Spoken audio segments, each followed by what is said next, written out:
नाशिकमध्ये आज काँग्रेसच्या मेळाव्याच्या ठिकाणी मराठा आंदोलक आक्रमक झाले। आरक्षणाच्या मुद्द्यावर नेत्यांनी भूमिका जाहीर करण्याची मागणी यावेळी करण्यात आली।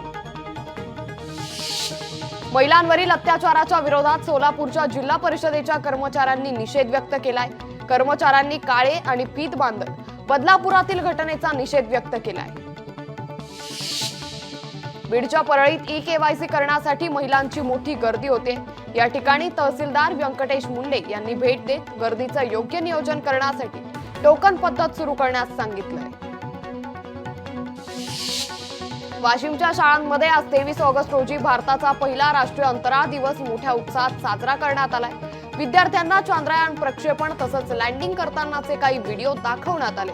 यावेळी विद्यार्थ्यांनी चांद्रयानच्या प्रतिकृती समोर एकत्र येत जय इस्रोच्या घोषणा दिल्या। मालेगावात नितेश राणेंना भाजपच्या पदाधिकाऱ्यांकडून घरचा आहेर देण्यात आला। बदलापूर घटनेवर नितेश राणेंनी प्रतिक्रिया का दिली नाही असा सवाल सुरेखा भुसे आणि पप्पू इब्राहिम शेख यांनी उपस्थित केलाय। बदलापूर घटनेनंतर पंढरपूर पोलीस अलर्ट मोडवर आलेत। निर्भया पथकाकडून दररोज 10 ते 15 शाळांची पाहणी करत शिक्षक आणि विद्यार्थ्यांसोबत संवाद साधला जातोय। मुंबईच्या नरिमन पॉइंट आणि मंत्रालय परिसरात पावसाच्या हलक्या सरी कोसळत आहेत। मागच्या अनेक दिवसांपासून पावसानं विश्रांती घेतली होती, मात्र आता पावसानं पुन्हा एकदा हजेरी लावल्याचं पाहायला मिळतंय। धुळ्यात मुसळधार पावसानं हजेरी लावली आहे। जिल्हाभर सुरू असलेल्या पावसामुळे नदी नाल्यांना पाणी आले, तर पावसामुळे सखल भागात पाणी साचल्यानं नागरिकांसह बळीराजानं समाधान व्यक्त केलंय। साखर कारखान्यांच्या कर्ज वितरणास उच्च न्यायालयानं स्थगिती दिली आहे। 17 कारखान्यांना दिलेल्या 2265 कोटींच्या कर्ज वितरणास मनाई करण्यात आली आहे। पुढील सुनावणी 19 सप्टेंबरला होणार आहे। वरळीत अमोल मिटकरी यांना उमेदवारी देण्याचे बॅनर झळकलेत। वरळीत पुन्हा घड्याळ येणार अशा आशयाचे बॅनर लागलेत। या बॅनरमुळे राजकीय चर्चांना उधाण आलंय। रविकांत तुपकरांनी शेतकऱ्यांच्या मागण्यांसाठी आंदोलनाचा इशारा दिलाय। रविकांत तुपकर वर्षा निवासस्थानी आंदोलन करणार होते, मात्र आंदोलनापूर्वीच पोलिसांनी त्यांना ताब्यात घेतलंय। आदित्य ठाकरे 25 आणि 26 ऑगस्टला 2 दिवस संभाजीनगर दौऱ्यावर आहेत। विधानसभा निवडणुकीच्या पार्श्वभूमीवर या दौऱ्याला महत्त्व असून ग्रामीण भागात दौरे करत बैठका देखील घेतल्या जाणार आहेत।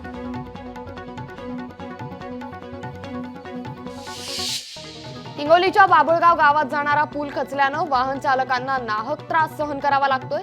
यामुळे तात्काळ या पुलाचं काम नव्यानं करण्याची मागणी वाहन चालकांकडून केली जाते।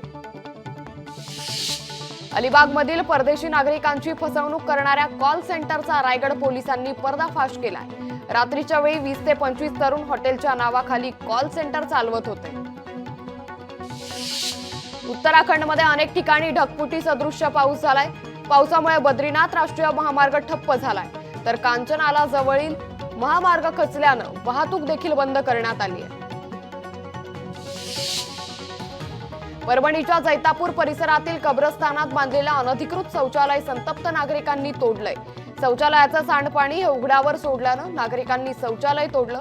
याबरोबर अनधिकृत बांधकाम करणाऱ्यांवर कारवाई करण्याची मागणीही करण्यात आली। घाटकोपर फलक दुर्घटना प्रकरणी संशयित अर्शद खान विरोधात स्थानिक न्यायालयानं अजामीन पात्र वॉरंट जारी केलंय। नुकताच अर्शद खानचा अटकपूर्व जामीन सत्र न्यायालयानं फेटाळला होता। महाविकास आघाडीनं 24 ऑगस्ट रोजी महाराष्ट्र बंदची हाक दिली आहे। उल्हासनगर महाविकास आघाडीच्या प्रमुख नेत्यांची बैठक पार पडली। यावेळी उल्हासनगर शहर देखील कडकडीत बंद ठेवणार असल्याचा निर्णय या बैठकीत घेण्यात आला आहे।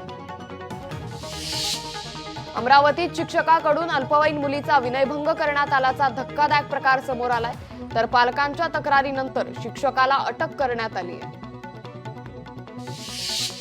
हिंदुत्ववादी संघटनेकडून आज कोल्हापूर बंदची हाक देण्यात आली आहे। बांगलादेशातील हिंदूंवरील अत्याचाराच्या निषेधार्थ हा बंद पुकारण्यात आला। बंदच्या अनुषंगानं शहरात कडक पोलीस बंदोबस्त तैनात करण्यात आलाय।